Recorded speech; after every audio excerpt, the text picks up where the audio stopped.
Fala pessoal, se você curte momentos de reflexão, aprendizado e conexão com a fé, já se inscreve aqui no canal Momento do Pai. Aproveita, deixa o like no vídeo e ativa o sininho para não perder nenhum conteúdo novo. Tamo junto, Deus abençoe você e sua família. Na semana passada, iniciamos falando a respeito de obediência e preguei a mensagem intitulada O Evangelho da Obediência. Passamos tempo fazendo a fundamentação bíblica doutrinária, e eu destaquei três coisas aqui. Em primeiro lugar, a relação entre salvação e obediência. Depois nós vimos a obediência na vida cristã, depois de passarmos pela porta ao longo de todo o caminho. Em terceiro e último lugar, terminamos falando a respeito de como a graça se revela uma força capacitadora para que nós possamos andar em obediência. A ideia foi cobrir muito mais, uma visão panorâmica, abrangente do quão importante, significativo, central é o papel da obediência na vida cristã. Nós trabalhamos a obediência não como algo periférico, nem tampouco opcional, mas como cerne do propósito da obra redentora, restituir ao homem esse lugar, de poder viver a obediência que Deus espera de nós. Hoje eu quero continuar o assunto, mas eu quero tentar mexer um pouquinho mais naquilo que a gente classificaria de um terreno prático. Então eu quero que você abra a sua Bíblia, por gentileza, comigo, no Evangelho de Lucas, no capítulo 6, e nós vamos ler do verso 46 ao 49. Esse vai ser o nosso ponto de partida. Lucas capítulo 6, de 46 até o 49. Por que vocês me chamam Senhor, Senhor, e não fazem o que eu mando? Eu vou mostrar a vocês a quem é semelhante todo aquele que vem a mim, ouve as minhas palavras e as pratica. Esse é semelhante a um homem que, ao construir uma casa, cavou, abriu profunda vala e lançou o alicerce sobre a rocha. Quando veio enchente, as águas bateram contra aquela casa e não a puderam abalar, por ter sido bem construída. Mas o que ouve e não pratica é semelhante a um homem que construiu uma casa sobre a terra, sem alicerces. E quando as águas bateram contra ela, logo desabou. E aconteceu que foi grande a ruína daquela casa. Meu Deus, suplicamos graça, favor, a liderança do Teu Espírito Santo na condução, na exposição, na aplicação das verdades da Tua Palavra. E nós oramos que o Senhor possa trazer de fato entendimento espiritual, iluminar os olhos do nosso coração, do nosso íntimo. E nós clamamos que a Tua Palavra, ó Deus, não apenas traga a informação, mas ela venha fazendo aquilo que faz muito bem. Ela é como espada afiada de dois gumes. Ela penetra ao ponto de dividir alma e espírito, juntas e medulas, e é apta para discernir os intentos do coração. Nós oramos que possamos enxergar não apenas aquilo que o Senhor propõe, mas nós oramos que ela traga à tona também aquilo que está dentro de nós, aquelas áreas que necessitam de ajuste, de sujeição ao Senhor, que precisam ser calibradas hoje na presença do Senhor. Nós nos sujeitamos à ação do Teu Espírito Santo, o Espírito da verdade, e oramos que a Tua Palavra cumpra o propósito pelo qual o Senhor a tem liberado, em nome de Jesus e para a glória de Deus. Amém. Bom, tanto no Evangelho de Lucas como no Evangelho de Mateus, essa alegoria, essa parábola que Jesus apresenta dos dois tipos de casa, ela vem quando ele arremata o chamado Sermão do Monte. Então ele vai dizer que não adianta ouvir tudo aquilo que ele falou e não colocar em prática. Ou seja, o propósito pelo qual Deus tem nos dado a sua palavra é porque ele espera basicamente, para simplificar, ele espera de nós uma única coisa: obediência. Mas Lucas registra um detalhe interessante. É o questionamento de Jesus no verso 46. Por que é que vocês me chamam Senhor se não fazem aquilo que eu mando? Nós afirmamos aqui na semana passada que a salvação depende do reconhecimento do senhorio de Cristo. Paulo diz em Romanos, no capítulo 10, nos versículos 9 e 10, se no teu coração creres que Deus ressuscitou a Jesus dentre os mortos e com a tua boca confessares a Jesus como Senhor, será salvo. Porque com o coração se crê para a justiça, com a boca se faz confissão a respeito da salvação.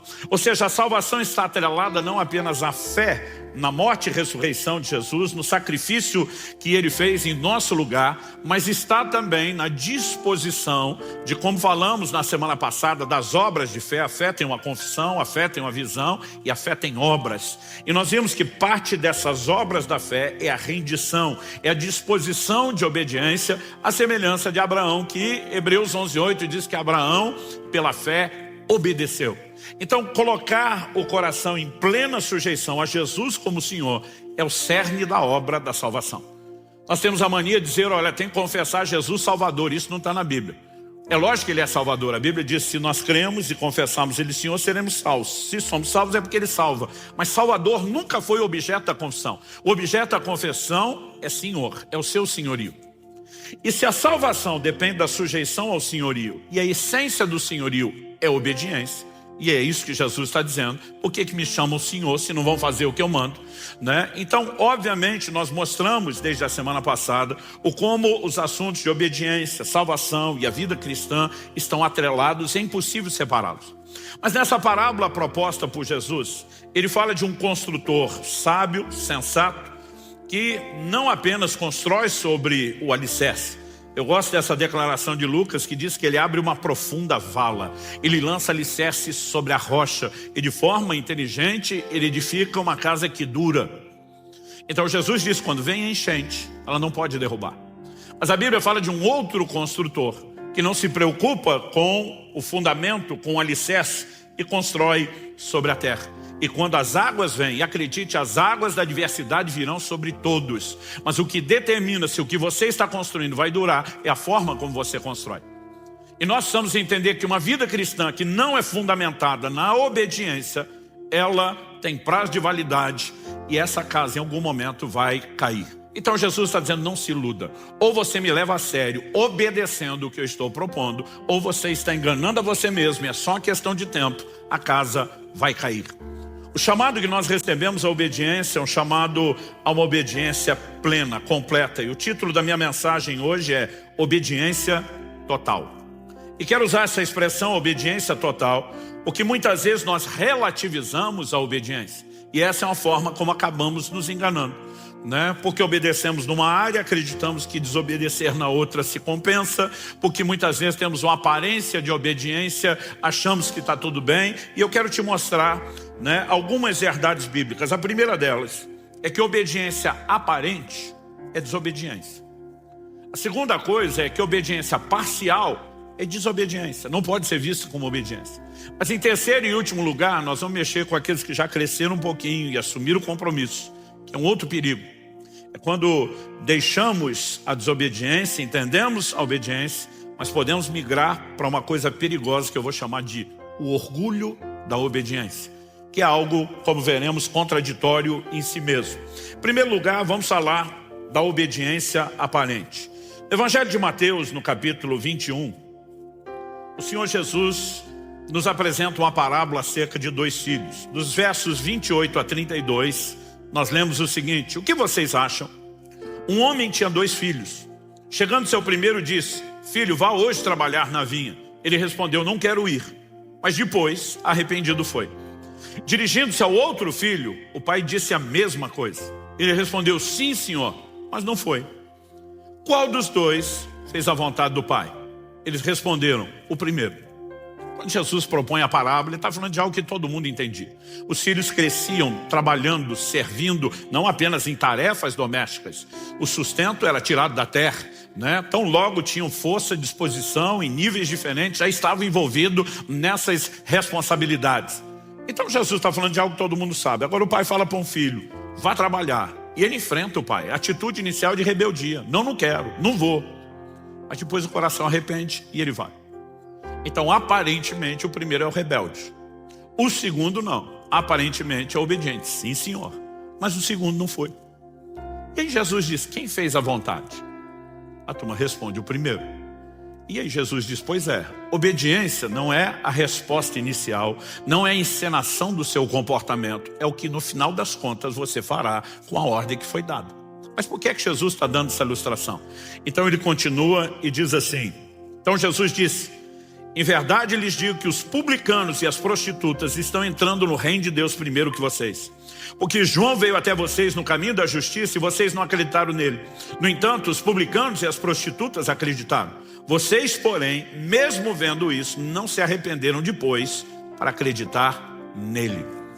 Então Jesus basicamente está dizendo o seguinte: da mesma forma, vocês olham para os publicanos e as prostitutas, eram os piores rótulos de pecadores e mesmo de um comportamento, né, reprovável diante da sociedade da época. Ele diz, eles vão entrar primeiro do que vocês no reino. Por quê? Eles são aqueles quando a mensagem de Deus chega, eles dizem, não quero. Não quero obedecer, não quero submeter, quero fazer minha vontade, quero pecar, quero aproveitar, não quero. Mas em algum momento, quando existe arrependimento e sujeição, eles acabam fazendo o que Deus esperava. Embora o comportamento inicial fosse de rebeldia, a obediência encontrou lugar e espaço na vida deles. Vocês não. Os religiosos estão o tempo todo diante da palavra dizendo, sim, Senhor, mas não faz aquilo que está sendo mandado. Então vocês não têm aparência de rebeldia, vocês têm aparência de obediência. Mas a vida de vocês não expressa obediência. No final das contas, vocês jogam o jogo de encenar obediência, mas encenam uma obediência que não é praticada. E acredito que esse é o problema de todo aquele que é ouvinte da palavra. Porque Jesus está falando daquele que ouve as suas palavras e decide praticar ou não. Nós não estamos falando de um nível de rebeldia, aquela pessoa que diz para Deus, não quero nem te ouvir. É só falando de alguém que chega ao ponto de ter uma certa aparência de piedade e dizer, vamos lá ouvir o que Deus tem. Só que não faz nada a respeito disso. Aliás, em Tiago, no capítulo 1, no verso 22, a Bíblia classifica esse tipo de gente como alguém que engana-se a si mesmo. Primeiro, ele não engana a Deus, que Deus está vendo todas as coisas. Ele pode até enganar algumas pessoas, mas a Bíblia mostra que no final das contas ele está se enganando. Tiago capítulo 1, vou ler de 22 a 25, diz assim, sejam praticantes da palavra e não somente ouvintes, enganando a vocês mesmos. Porque se alguém ouvinte da palavra e não é praticante, assemelha-se àquele que contempla o seu rosto natural no espelho, pois contempla a si mesmo, se retira e logo esquece como era a sua aparência. Mas aquele que atenta bem para a lei perfeita, a lei da liberdade, eu amo essa expressão, né? Eu de vez em quando tenho que lidar com os crentes que quando você está cobrando obediência, posicionamento, compromisso, você diz, seu evangelho é pesado. Eu normalmente digo, pesado para você que não quer compromisso. Porque não é o que 1 João 5,3 diz. A Bíblia diz que os seus mandamentos não são pesados. Aliás, nós falamos semana passada de uma capacitação para a obediência. Essa lei é chamada de lei da liberdade.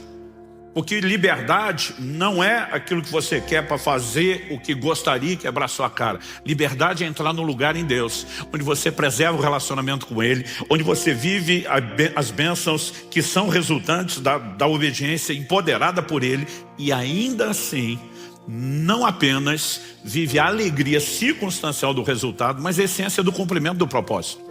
A lei não foi dada da parte de Deus para nos prender. Foi dada para preservar aquilo que o diabo deseja roubar de nós através da desobediência. Que isso fique claro. Mas vamos voltar aqui. Mas aquele que atenta para a lei perfeita, a lei da liberdade, e nela persevera, não sendo ouvinte que logo se esquece, mas operoso praticante, esse será bem-aventurado no que realizar. Sempre a palavra de Deus relaciona. Você vai pegar Josué capítulo 1, verso 8, você vai pegar o Salmo 1, né? Sempre a palavra de Deus relaciona bem-aventurança com aqueles que obedecem, com aqueles que praticam a palavra de Deus. E nós precisamos entender que quem não faz isso, a Bíblia diz, está enganando-se a si mesmo. Porque muitas vezes ele acredita que diante de Deus, né, o estar ali ouvindo a palavra, cultuando, é tudo que Deus precisa. E Deus não quer uma aparência de piedade, Ele quer uma conduta que de fato se expresse por meio da obediência à sua palavra. Interessante que no outro momento Jesus confronta os fariseus, porque eles eram a seita mais severa dentro do judaísmo. Eles eram o grupo religioso mais dedicado, né? É o que, usando a linguagem atual, alguém na época poderia dizer, são os beatos, são os carolas, é o time da dedicação, realmente, de fato, são eles. E eles se tornaram muito conhecidos pelo seu zelo em obedecer a palavra. Mas ao longo do tempo, eles usaram aquele próprio zelo e dedicação para criar desculpas para não obedecer a palavra. Olha o que Jesus diz no Evangelho de Marcos, no capítulo 7, do verso 5 até o 13. Os fariseus e os escribas perguntaram a Jesus, por que os seus discípulos não vivem conforme a tradição dos anciãos, mas comem com as mãos impuras? Os anciãos estabeleceram alguns ritos de purificação, entre eles um processo de como deveriam lavar, né, as mãos, lavar-se a si mesmo antes de comer, e eles estavam pegando espigas, comendo de qualquer forma, e o povo vai lá dar uma bronca em Jesus. Por que é que eles não vivem conforme a tradição? Jesus respondeu, bem profetizou Isaías a respeito de vocês, hipócritas, como está escrito, esse povo me honra com os lábios, mas seu coração está longe de mim. Em vão me adoram, ensinando doutrinas que são preceitos humanos. Rejeitando o mandamento de Deus, vocês guardam a tradição humana. Disse-lhes ainda, vocês sempre encontram uma maneira de rejeitar o mandamento de Deus para guardarem a própria tradição. As traduções mais clássicas de Almeida diz jeitosamente. A palavra traduzida jeitosamente, kalos, fala de algo belo, né? Ou seja, diz, vocês embelezam a desculpa da desobediência de vocês. Então, o Senhor diz o seguinte, vocês sempre encontram uma maneira de rejeitar o mandamento de Deus para guardarem a própria tradição. Pois Moisés disse, honre seu pai e sua mãe, e quem maldisser seu pai ou sua mãe seja punido de morte. Vocês, porém, dizem que se alguém disser ao seu pai ou à sua mãe, aquilo que você poderia receber de mim é corbã, isso é oferta ao Senhor, então vocês o dispensam de fazer qualquer coisa em favor do seu pai ou da sua mãe, invalidando a palavra de Deus por meio da tradição que vocês mesmos passam de pai para filho. E fazem muitas outras coisas semelhantes. Ou seja, Jesus está dizendo, vocês conseguiram criar rituais, aparências de piedade que negam a palavra. Conversa é essa. A Bíblia manda honrar pai e mãe. E fala das consequências de você agir da forma inversa. Agora vocês dizem que quando a pessoa consagrou a Deus aquilo, ela não deve mais obediência. Jesus está dizendo que conversa é essa. Eu imagino que fosse uma linguagem de hoje mais aberta, escancarada, o Senhor Jesus perguntando, que palhaçada é essa? Né? Como é que vocês chegaram a esse ponto? Mas o interessante é que por trás de tudo isso, né, existem normas sendo estabelecidas que aparentam que eles estão defendendo um código, que eles continuam vivendo a obediência. Mas o que na verdade eles estão praticando é só uma aparência de obediência. Existem muitas formas pelas quais nós podemos fazer isso. Eu me lembro de um fato curioso. Na adolescência, quando fui cheio do Espírito Santo, estava com o coração disposto a buscar Deus. É lógico que você quer conectar na turma que está levando Deus a sério. É muito melhor você estar acompanhado dessa turma dos que não estão levando Deus a sério. E acredite, dentro da igreja pode ter de tudo. Mas mesmo essa turma queria levar Deus a sério, eu vi essa turma inventar umas regras que eu falava para eles, de onde vocês tiraram isso? Então, por exemplo, o grande desafio dos jovens e adolescentes que sabiam a importância de andar em pureza, a maioria de nós, todos tínhamos decidido, nós vamos esperar o casamento, vamos fazer tudo certo, mas existia um zelo até para a forma como olhava para as mulheres. Jó 31:1 diz, fiz aliança com os meus olhos, como pois os fixaria numa vista? Então você olha para um cara mundano, às vezes a mulher passa, ele dá o raio-x de alto a baixo, né? Consegue avaliar, imaginar tudo que quer. A conduta de um homem de Deus não deve ser dessa forma. E essa hora que pelo menos os machos tinham que dizer um amém aí, vamos lá. Mas a garotada, essa turma, dizia o seguinte, que a primeira olhada não é pecado. O que é a primeira olhada? A moça passou, às vezes o camarada assim dá aquela espiada, mas daqui a pouco ele pensa o que é que realmente passou e diz que a segunda olhada é que é pecaminosa. A primeira não tinha má intenção. Eu dizia para eles, então olha primeiro e não para até o fim. Está resolvido o problema.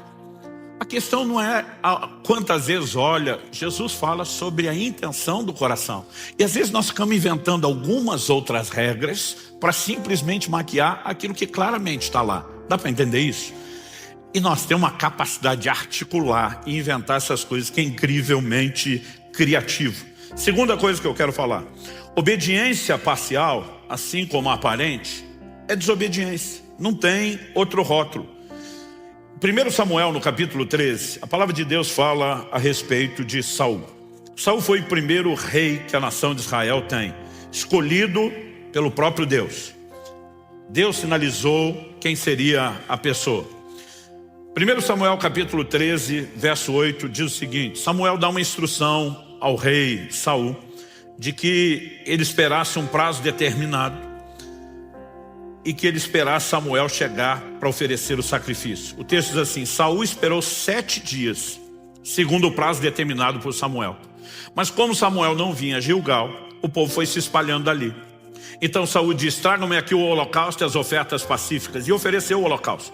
Mal tinha ele acabado de oferecer o holocausto, eis que chegou Samuel. Saul saiu ao encontro dele para o saudar. Samuel perguntou, o que foi que você fez?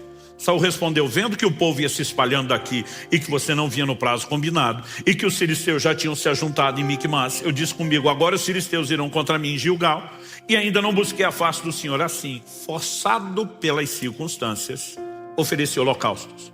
Então Samuel disse a Saul, verso 13, você cometeu uma loucura, não guardando o mandamento que o Senhor seu Deus lhe ordenou.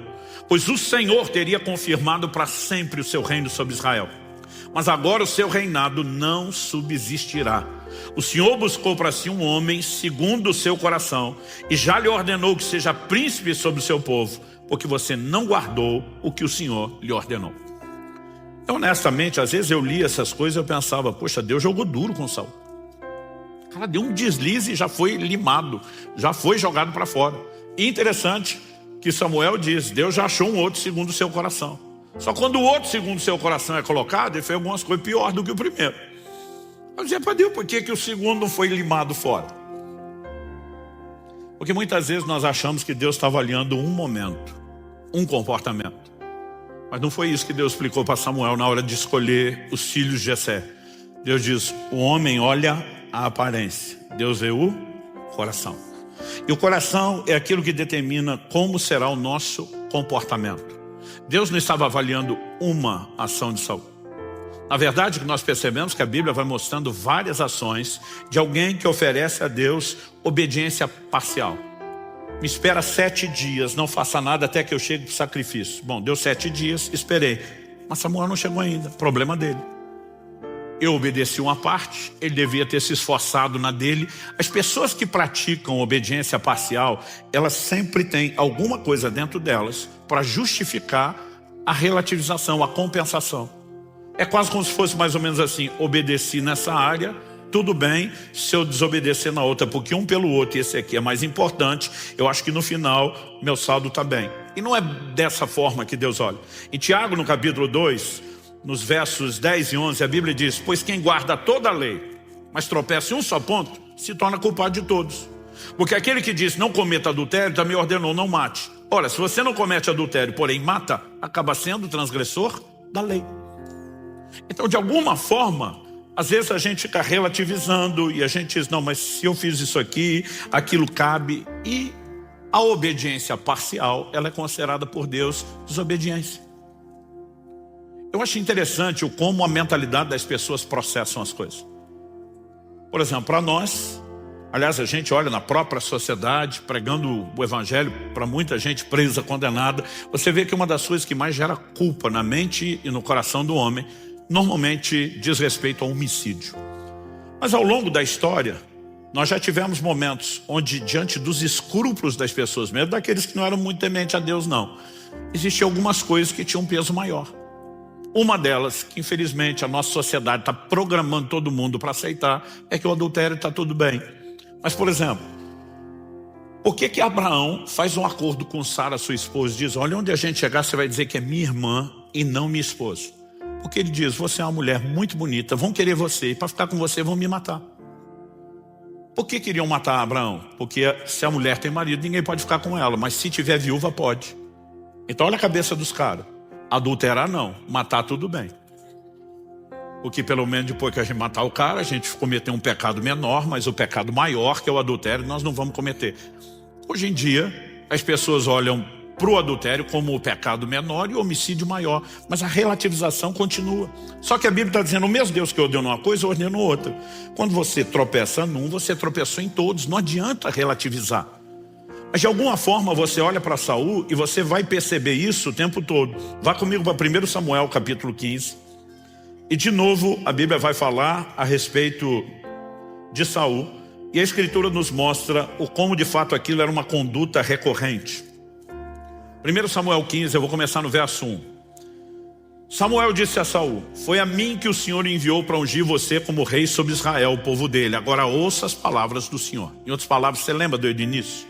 Que Deus me usou para levantar você, escolher você, que tudo que eu falei da parte de Deus tem acontecido, se mostrou fiel.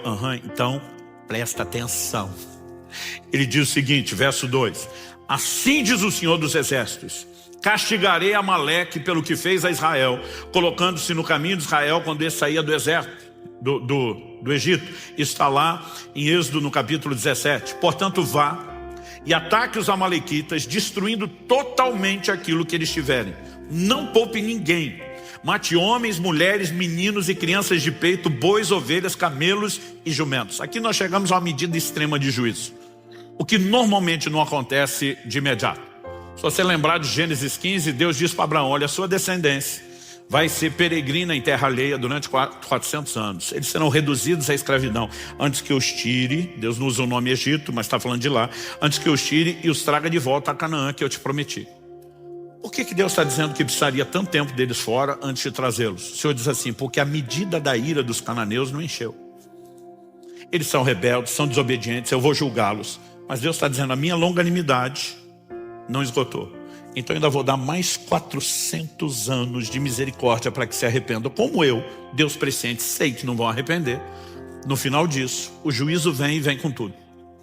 A mesma coisa com os amalequitas. Eles não foram julgados imediatamente pelo que fizeram.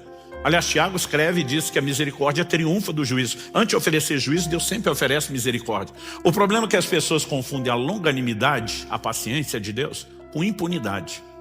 Então o cara olha, não viu muita consequência e pensa, deu nada não. E não se arrepende, endurece o coração. E há um momento onde Deus simplesmente diz, basta. Você vai ver isso no Apocalipse, ele falando com a mulher que ele denomina de Jezabel.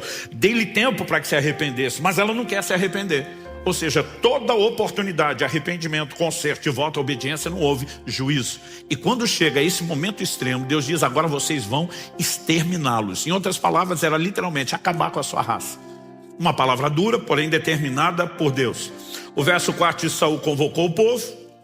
A partir do verso 7 nós lemos, então Saul derrotou os amalequitas desde Avilá até chegar a Sur, que está diante do Egito. Tomou vivo Agag, rei dos amalequitas, porém destruiu todo o povo ao fio da espada. Mas Saul e o povo pouparam Agag, o melhor das ovelhas e dos bois, os animais gordos, os cordeiros e tudo mais que era bom. A isso não quiseram destruir totalmente, porém toda coisa sem valor e desprezível destruíram. Então a palavra do Senhor, verso 10, veio a Samuel dizendo, lamento haver constituído Saul como rei, porque deixou de me seguir e não executou as minhas palavras. Então Samuel ficou triste e clamou ao Senhor durante toda a noite. Samuel madrugou para encontrar Saul pela manhã, mas anunciaram a Samuel, Saul já chegou ao Carmelo. Eis que levantou para si um monumento, depois dando a volta passou, desceu a Gilgal. Samuel encontrou Saul e este lhe disse, que você seja bendito do Senhor. Executei as palavras do Senhor. Cara de pau. Mas Samuel perguntou, então que balido de ovelhas é esse nos meus ouvidos e o mugir de bois que estou escutando? Saul respondeu, trouxeram isso dos amalequitas, porque o povo guardou o melhor das ovelhas e dos bois para o sacrificar ao Senhor seu Deus. O resto nós destruímos totalmente. Então Samuel disse a Saul, espere, vou declarar a você o que o Senhor me disse essa noite. Saul respondeu, fale. Samuel continuou, não é verdade que mesmo sendo pequeno aos seus próprios olhos, você foi colocado por cabeça das tribos de Israel? O Senhor o ungiu como rei de Israel. O Senhor o enviou esse caminho e disse, vá e destrua totalmente esses pecadores, os amalequitas, e lute contra eles até exterminá-los. Por que então você não deu ouvidos à voz do Senhor, mas se lançou sobre o despojo e fez o que era mal aos olhos do Senhor? Então Saul disse a Samuel, pelo contrário, dei ouvidos à voz do Senhor e segui o caminho pelo qual o Senhor me enviou. Eu trouxe Agag, o rei de Amaleque, e destruí totalmente os amalequitas. Mas o povo pegou o despojo das ovelhas, dos bois, o melhor do que estava destinado à destruição, para oferecer ao Senhor, seu Deus, em Gilgal. Interessante essa expressão que aparece aqui, destinada à destruição, é a palavra hebraica Sherem. É a mesma usada quando Deus diz para Josué, quando vocês conquistarem Jericó, ninguém pegue nada, o ouro, o tesouro, a prata são consagrados a Deus. O resto, Sherem. A palavra Sherem significa consagrado à destruição. Então muitas vezes é traduzido como condenado. É uma expressão difícil, mas é uma consagração que se faz a Deus, porém a destruição. E Deus tinha determinado que os amalequitas eram o quê? Sherem. Não tinha que pegar despojo. Não era para desfilar com Acabe vivo, para tentar mostrar. Era uma parte da cultura, humilhar o rei que foi conquistado. Então Saul precisava daquilo, mas ele desobedece a Deus em todos esses detalhes. Mas o pior é que o cara de pau fica dizendo, não, eu fiz o que Deus pediu. E essa aparente desobediência é só porque aqui nós temos motivos para honrar a Deus. Mas o que é honrar? Era pegar um animal bom e sacrificar e matar. Se matasse antes, não era a mesma coisa? Mas de alguma forma não era esse o interesse. Olha o que diz o verso 22. Porém Samuel disse, e aqui precisa chamar minha sua atenção, será que o Senhor tem mais prazer em holocaustos e sacrifícios do que no obedecer a sua palavra? Eis que obedecer é melhor do que o sacrificar, e ouvir melhor do que a gordura de carneiros. Nós lemos esse texto semana passada. Porque a rebelião é como o pecado da feitiçaria, e a obstinação é como a idolatria e o culto a ídolos do lar. Por você ter rejeitado a palavra do Senhor, também ele o rejeitou como rei. Os israelitas entendiam o forte zelo revelado de Deus contra toda idolatria e contra toda feitiçaria. Ele está dizendo, a rebelião é igualzinho. Da mesma forma que o feiticeiro se expõe à ação demoníaca, o rebelde e o desobediente também. Aliás, nós precisamos entender isso, que a nossa força ou autoridade contra o reino das trevas está atrelada à nossa disposição de obediência e sujeição a Deus. Tiago capítulo 4, você vai ler lá a declaração. Sujeitai-vos, portanto, a Deus e resistir o diabo e ele fugirá de vós. Tem crente tentando praticar só o resistir o diabo, sem praticar o sujeitai-vos a Deus. Agora, você só pode exercer autoridade quando está submisso à autoridade. Aquele centurião romano que vem pedir que Jesus cure o seu servo, ele diz assim, eu sou um homem sujeito à autoridade e tenho homens debaixo da minha autoridade. Ou seja, falando na cadeia de comando do exército, ele está dizendo o seguinte, se eu sou major, tem coronel, né, tem generais, tem patentes acima de mim, eu sou sujeito a eles. Mas eu também tenho gente embaixo de mim. Tem capitão, tem tenente, tem gente para obedecer minha voz de comando. E a minha capacidade de poder exercer a autoridade para baixo depende da minha sujeição à autoridade para cima. No reino de Deus não é diferente. A Bíblia diz, se você se sujeita a Deus, a autoridade maior, você pode expressar autoridade contra Satanás e o reino das trevas. Mas se não faz isso, não. E muitas vezes nós não percebemos o quão sério é. Você não só não pode resistir, como passar a ser resistido, tocado, atacado pelo reino das trevas quando está andando em obediência. Ainda que seja, andando em desobediência, ainda que seja parcial. Ao olhar para as escrituras, a gente percebe que demora para Saul admitir. Finalmente no verso 24 nós lemos, então Saul disse a Samuel, pequei, pois transgredi o mandamento do Senhor e as palavras que você falou, porque temi o povo e dei ouvidos à voz deles. No final das contas, todo desobediente sabe.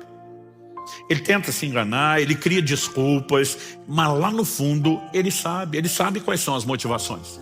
Então queria honrar a Deus coisa nenhuma. Ele está preocupado com a popularidade. Agora quem está mais preocupado com a sua popularidade, né, em ser aceito, com a sua reputação diante dos homens do que diante de Deus, não vai se dar bem com Deus. O apóstolo Paulo disse, se eu quisesse agradar homens, não seria servo de Cristo. Então uma escolha que você precisa fazer. Quando a mulher de Potifar está dando em cima de José, a Bíblia não diz que José a rejeitou porque ela não era o tipo dele. Ele diz, como cometeria eu tamanha maldade contra Deus? Aliás, quando você pensa um cara de posição como Potifar, posição social, riqueza e tudo, numa época em que casamento não acontecia por uma história meramente romântica, ele certamente tinha aquela dona do lado dele.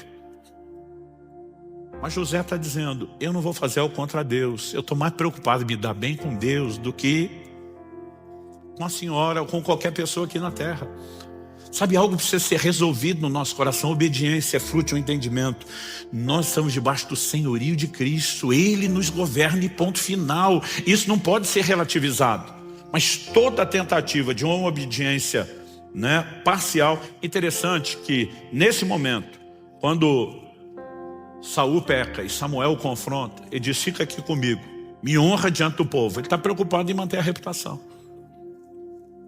Ele não está nem aí que ele vai perder o reino, que Deus anunciou. Você não vê ele chorar, se humilhar. É a grande diferença de Davi. Ah, pastor, mas Davi também pecou e desobedeceu. É verdade, mas quando pecou, você vê no Salmo 51 ele dizer, contra ti, e contra ti somente eu pequei. Por que Davi abandona Jerusalém na revolta de Absalão? Ele dá um perdido no reino. Ele está agindo como quem diz, eu até mereço perder isso tudo, fui eu que quebrei o princípio, né? Mas de alguma forma o que você vê é que a preocupação de Davi era mais com a reputação diante de Deus do que diante dos homens. Mical, filha de Saul, que é de outra escola, critica ele quando ele está dançando diante do Senhor. E diz, você não se portou como rei diante das pessoas. Davi está dizendo, eu estou lá preocupado com o que as pessoas acham, eu estou preocupado com o que ele pensa de mim. Então essa forma de pensar e lidar, vai nos levar a decidir como é que nós vamos andar diante de Deus. E obediência parcial é desobediência, não tem outro nome. Ela é algo interesseiro, ela é algo egoísta, então eu seleciono o que eu acho que me convém, eu adapto, né, aquilo que está de acordo com a minha vontade. Gente, Deus dá um comando para Elias, quando Elias diz isso no ministério. Deus diz, ok, eu quero que você unja 3 pessoas. Isso está lá em 1 Reis 19:15. Você vai ungir Eliseu, filho de Safate, profeta em seu lugar. Você vai ungir Azael, rei da Síria. E você vai ungir Jeú, rei de Israel. O que o Elias fez? Foi lá e ungiu só Eliseu. Nunca ungiu os outros que Deus mandou. Porque basicamente ele está dizendo, o que eu quero é cair fora. O Senhor já falou, quem é o substituto, eu unjo ele. Ele que resolve o problema. E quem teve que ungir os 2 reis foi Eliseu. Azael, a menção de Azael sendo ungido rei por Eliseu está em 2 Reis 8, de 7 a 13. E a menção de Jeú sendo ungido rei sobre Israel por Eliseu está em 2 Reis 9, de 1 a 3. De alguma forma Elias diz, eu quero garantir ao meu lado. Toda obediência parcial, ela não reflete submissão e Deus trata de uma forma diferente. Então não adianta eu e você relativizarmos isso. Quem está entendendo? Mas, para aqueles de nós que começamos a crescer e amadurecer, e a obediência é um processo, é algo que se aprende. O livro de Hebreus nos diz lá no capítulo 5, e eu acho muito importante que a gente entenda isso. Hebreus capítulo 5. Nos fala a respeito de Jesus, nos versos 7 a 9, assim, ele, Jesus, nos dias da sua carne, tendo oferecido com forte clamor e lágrimas, orações e súplicas a quem o podia livrar da morte, foi ouvido por causa da sua reverência. Embora fosse filho, aprendeu a obediência pelas coisas que sofreu. Repita comigo, aprendeu a obediência. Não, com mais ânimo e vontade, vamos lá, aprendeu a obediência. O texto diz, aprendeu a obediência pelas coisas que sofreu e tendo sido aperfeiçoado, tornou-se o autor da salvação eterna para todos os que lhe obedecem. Aquele que aprendeu a obediência salva os que lhe obedecem. Essa frase aprendeu a obediência, ela deu nó na minha cabeça muitas vezes. Eu dizia, peraí, a Bíblia diz que Jesus nunca pecou. Pecado é desobediência. 1 João, capítulo 3, verso 4, diz que o pecado é a transgressão da lei, ou seja, a desobediência. Se ele nunca pecou, ele sempre foi obediente. Como é que está dizendo que aprendeu a obediência? Nós precisamos entender que a obediência, ela poderia ser classificada em níveis distintos de maturidade. Aqui o texto não está dizendo que ele não sabia nada, ele está dizendo que ele está enfrentando uma situação que vai gerar conflito de vontades. Coração de Jesus no Getsemane. Se possível, passe de mim esse cálice. No entanto, eu não estou aqui para defender a minha vontade, seja feita a sua, não a minha. Há um conflito de vontade acontecendo para esse nível que ele não chegou antes. Paulo em Filipenses 2... vai falar de Jesus assim, foi obediente até a morte e morte de cruz. Ele vai falar do mais alto nível da obediência, a plena rendição. Eu me anulo por completo, eu morro, eu me entrego, eu não vou defender a minha vontade. Então, à medida que nós seguimos na vida cristã, nós vamos sendo trabalhados por Deus, amadurecendo e vamos aprendendo estágios de obediência. Aprendemos verdades, como aqui ensinamos semana passada, a obediência não depende de esforço humano, ela depende de uma decisão humana, mas de uma cooperação com a capacitação divina. E à medida que vamos compreendendo não só o que tem que ser obedecido, mas a seriedade disso, os recursos de Deus, é lógico que a obediência ela se torna cada vez mais presente na nossa vida. As quedas vão tendo intervalos maiores, os tropeços vão sendo menos frequentes, porque o processo de transformação e santificação é progressivo. Mas mesmo para aqueles de nós que crescemos, a ponto de dizer, olha, dá para dizer que aqui tem obediência. Nós corremos um perigo, que é agora sair de um extremo, de um lado da vala para o outro. E é o que eu vou chamar de o orgulho da obediência. Em Atos no capítulo 10, eu quero ler dos versos 9 a 16. A Bíblia diz assim, no dia seguinte, enquanto eles viajavam e já estavam perto da cidade de Jope, Pedro subiu ao terraço por volta do meio-dia a fim de orar. Estando com fome, quis comer. Mas enquanto lhe preparavam a comida, sobreveio-lhe um êxtase. Viu o céu aberto e um objeto como se fosse um grande lençol que descia do céu e era baixado à terra pelas 4 pontas, contendo todo tipo de quadrúpedes, répteis da terra e aves do céu. E ouviu-se uma voz que se dirigia a ele, levante-se Pedro, mate e coma. Mas Pedro respondeu, de modo nenhum, Senhor, porque nunca comi nada que fosse impuro ou imundo. Pela segunda vez a voz lhe falou, não considere impuro aquilo que Deus purificou. Isso aconteceu 3 vezes. Em seguida, aquele objeto foi levado de volta para o céu.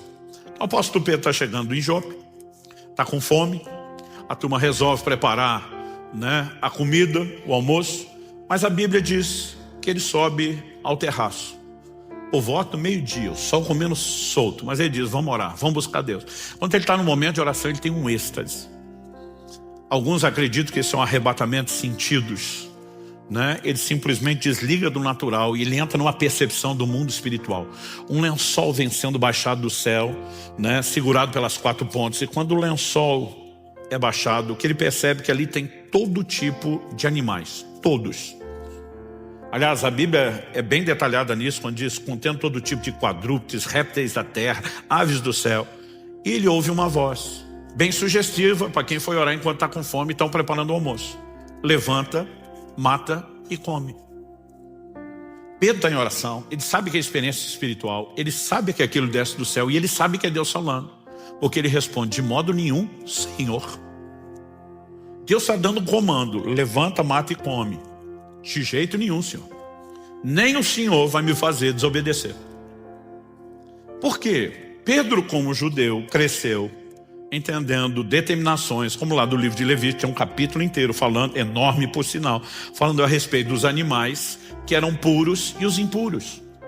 Nós falamos semana passada sobre mudança de lei. Nós temos texto no Novo Testamento dizendo que Jesus declarou puros todos os alimentos. Essa distinção não haveria mais. Mas o propósito aqui da visão não era detalhar o que é que está acontecendo. E Pedro, antes não podia, agora pode.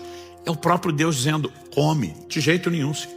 Eu tenho histórico de obediência e não é o Senhor que vai manchar o meu currículo. Ele está tão orgulhoso da obediência que a vida inteira ele prestou, que agora ele está cego para continuar obedecendo. Dá para perceber? E sabe, eu costumo dizer que esse tipo de comportamento, ele acaba se tornando profundamente perigoso. Jesus falou a respeito disso em Lucas, no capítulo 18, de 9 a 14. Normalmente, a gente olha para os fariseus como se fosse só um bando de hipócritas. Eles não começaram como hipócritas. Eles começaram como um movimento zeloso de respeitar, obedecer a palavra, levar Deus a sério e se perderam no processo. Lucas capítulo 18, de 9 a 14. Jesus também contou essa parábola para alguns que confiavam em si mesmos, por se considerarem justos e desprezavam os outros. Então a parábola tem destino certo. Quem confia em si, se acha justo e ainda se compara a ponto de desprezar os outros, olhando com desdém, dizendo eu sou melhor do que você. Ele diz, 2 homens foram ao templo para orar. Um era fariseu, era o mais alto nível de um cara religioso. O outro era publicano, era o pior rótulo de pecador. O fariseu ficou em pé e orava de si para si mesmo. Eu amo essa definição de Jesus. Orava de si para si, porque com esse coração não está falando com Deus e Deus não está ouvindo essa oração. Orava de si para si mesmo dessa forma, ó Deus, graças te dou, porque não sou como os demais homens, roubadores, injustos, adúlteros, nem ainda como esse publicano. Jejuo 2 vezes por semana, dou o dízimo de tudo que ganho. Em outras palavras, eu sou o cara. Eu fico tentando imaginar o que é o publicano do lado dele, tendo que ouvir uma oração dessa. Senhor, eu te louvo que eu sou muito melhor que esse miserável do meu lado. Alguns de nós publicanos pensaria, publicano por publicano, pecador por pecador, já dava um couro no camarada do lado, dentro da casa de Deus. A Bíblia diz assim, o publicano estando em pé longe, nem mesmo ousava levantar os olhos para o céu, mas batia no peito dizendo, ó Deus, tem pena de mim. Outra tradução diz, misericórdia de mim que sou pecador. Digo a vocês que este desceu justificado para sua casa e não aquele. Porque todo o que se exalta será humilhado, mas o que se humilha será exaltado. Que esse texto seja devidamente entendido. Deus não está punindo o obediente para recompensar o desobediente. O assunto agora é humildade ou orgulho. E isso é o que está sendo abordado. Só que a Bíblia diz claramente que Deus resiste ao soberbo. Se tem algo que vai envenenar o relacionamento de qualquer pessoa com Deus, é o orgulho. E esse cara tem o orgulho da obediência. O senhor sabe que eu jejuo 2 vezes por semana, eu dou o dízimo de tudo, eu sou o cara. E quando você entra nesse modo de fazer o que deve, mas se gloriar por isso, você está desfazendo aquilo que fez. Porque a mesma Bíblia que mandou você fazer aquelas coisas, manda que você não se orgulhe. E quando você tropeça num ponto, você tropeçou em todos os outros. É como se não tivesse feito nada daquilo do qual você se orgulha. Aliás, o orgulho da obediência é contraditório. Porque não se trata de mérito. Nós falamos semana passada que a única forma de viver plena obediência é pela capacitação da graça. Então no final, se eu e você obedecemos, tem que haver em nossos corações uma atitude de quem reconhece. Se não fosse o Senhor, Ainda que eu tenha tomado minha decisão, levado a sério minha responsabilidade. Se não fosse o Senhor e os seus recursos, eu não teria chegado lá. Como é que eu vou me orgulhar de algo como se não tivesse feito aquilo com a ajuda de Deus? Segundo, além de ser contraditório, Jesus fala em Lucas, no capítulo 17, de 7 a 10, de um camarada que diz que merece uma medalhinha no peito, escrito servo inútil. Ele diz, depois que vocês fizerem tudo que foi mandado, vocês têm que se nomear servos inúteis, porque fizeram só o que tinha que ser feito. Em outras palavras, você não fez mais do que obrigação, está se orgulhando do quê?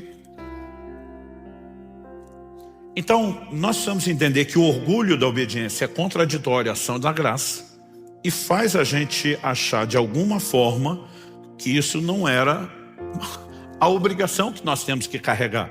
No entanto, quando eu olho para esses camaradas, eu fico me perguntando, será que eu e você?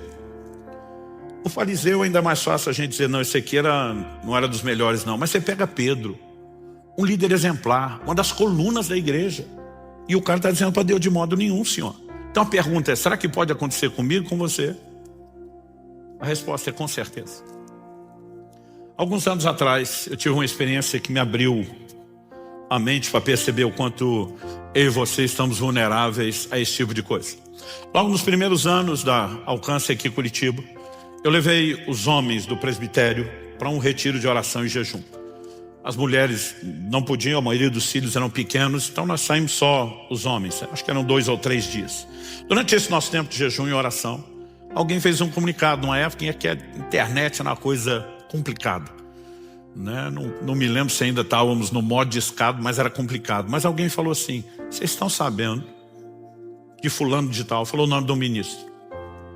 Falou assim, o cara veio a público um vídeo de uma confissão, admitindo que tropeçou, que caiu, que errou, está se afastando do ministério, está sendo exposto, né, a um tempo de disciplina. E alguém falou, ó, tô com o vídeo aqui. Falei, vamos assistir isso. E nós assistimos o vídeo. E quando terminamos de assistir o vídeo, eu falei para eles, falei, escreva o que eu vou falar.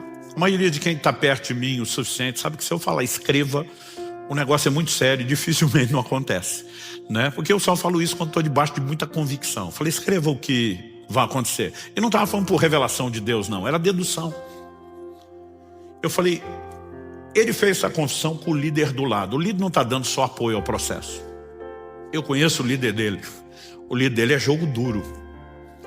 E ele engoliu esse negócio a seco, porque não tinha muita opção. Mas ele não vai aguentar o processo. Só quando ele não aguentar, ele é o queridinho, ele é o popular, não o líder dele, conhecido por ser austero e duro. Então a hora que ele espanar, mesmo não cumprindo o processo, ele vai ser acolhido por outros líderes fora do ministério dele, que vão dar um tratamento bem mais suave a tudo que aconteceu. E infelizmente vão tratar coisa como prazo de validade. Então eu acho que pelo que aconteceu, eles vão achar que 1 ano é pouco. Com 1 ano e meio, esse cara volta para o ministério como se o tempo resolvesse as coisas. Eu falei, infelizmente ele vai ter um grande apoio para voltar, mesmo não cumprindo tudo isso ao qual ele está se comprometendo. E como eu queria ter errado, mas não errei. Tudo que eu falei se cumpriu. 1 ano e meio depois, estou chegando numa outra cidade para participar de um evento. Vários dos nossos pastores, não só do Alcance Curitiba, os outros foram conosco para receber de Deus lá.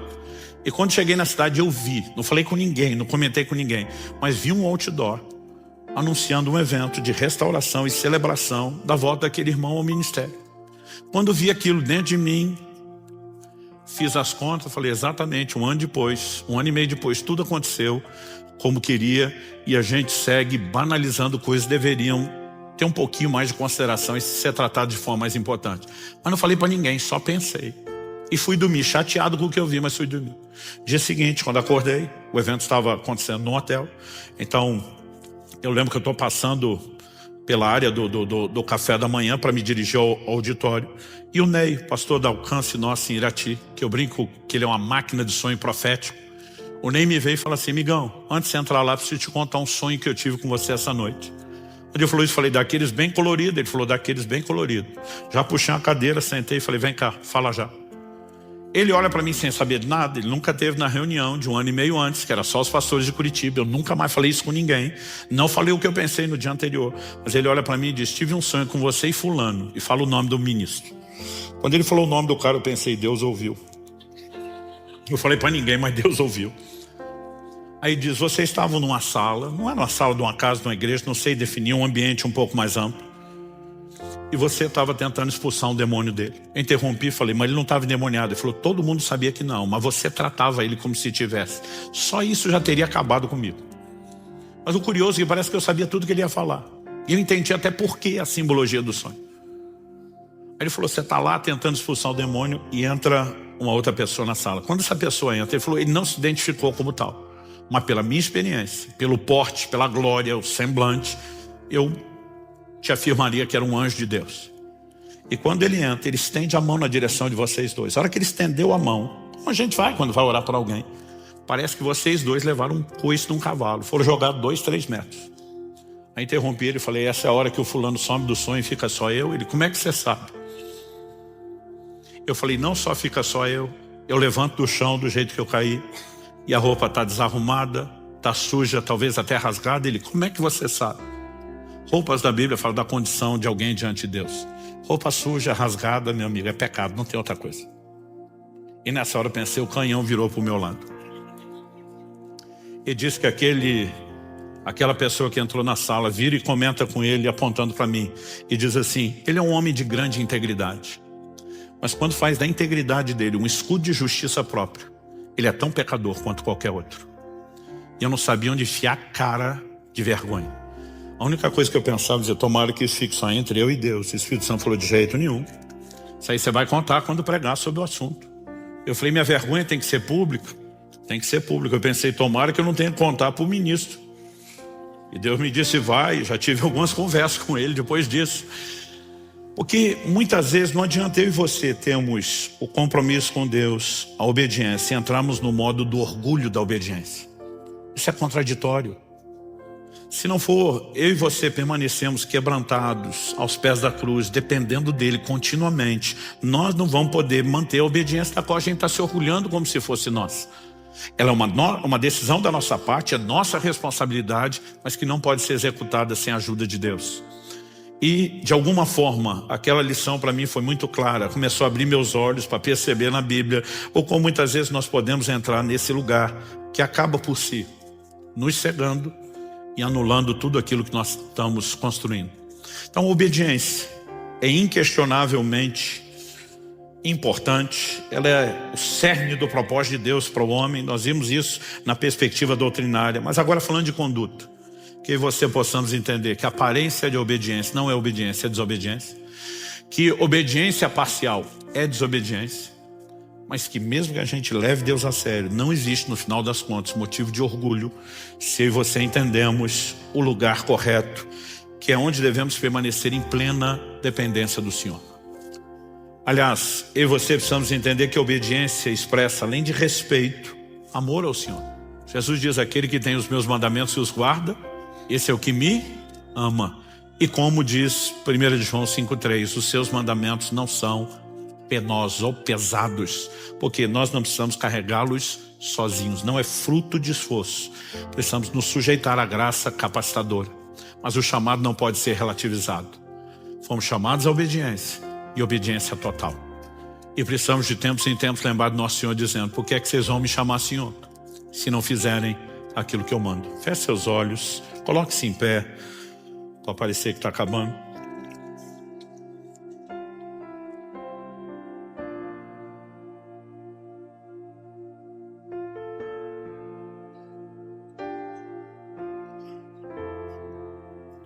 Meu Deus, nós reconhecemos que se o Senhor não vivificar a Tua palavra dentro de nós, sairemos apenas com um pouco mais de informação,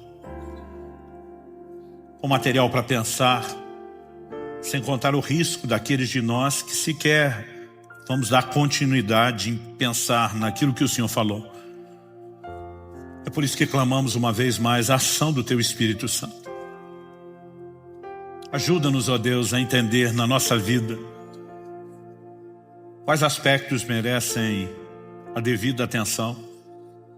Talvez haja entre nós aqueles que estão praticando obediência aparente, sem enxergar com clareza que isso é desobediência. Talvez haja aqueles que optaram pela obediência parcial, estão enganando-se a si mesmos sem perceber que isso é desobediência. Talvez haja aqueles que reuniram as duas coisas. Mas também, ó Deus, certamente há aqueles que estão aprendendo a obediência, a semelhança de Jesus. Já avançaram além dos primeiros níveis.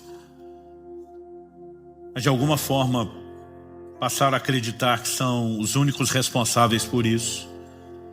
E começaram a dar lugar ao orgulho, em vez de se permanecer naquele lugar de dependência do Senhor. Isso estanca o fluxo dos seus recursos, impede-nos de continuar a dar a obediência que demos antes com a tua ajuda e nos coloca num lugar de reprovação.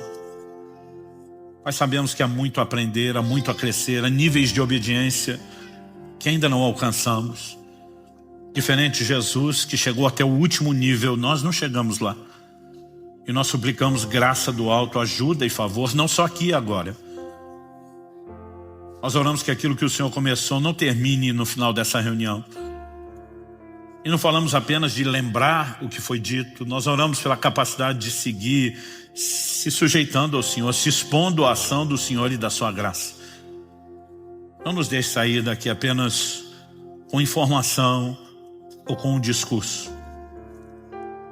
Que a tua palavra, ela realmente entre fundo em cada um de nós, que ela possa discernir os intentos do coração, expor aquilo que precisa ser ajustado na nossa vida, porque nós queremos seguir correspondendo com o Senhor.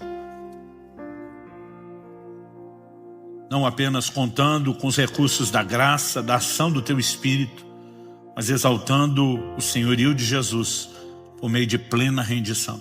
Eu quero abençoar meus irmãos e irmãs. E eu oro que a mão do Senhor esteja sobre eles. Oramos que a compreensão das tuas palavras traga luz, clareza para aquilo que devemos fazer no dia a dia, debaixo da tua aplicação personalizada. E desde já te agradecemos por tudo aquilo que o Senhor fará. Nós oramos em nome de Jesus. Se você crê e concorda, diga amém. Se você recebe essa palavra, diga eu recebo em nome de Jesus.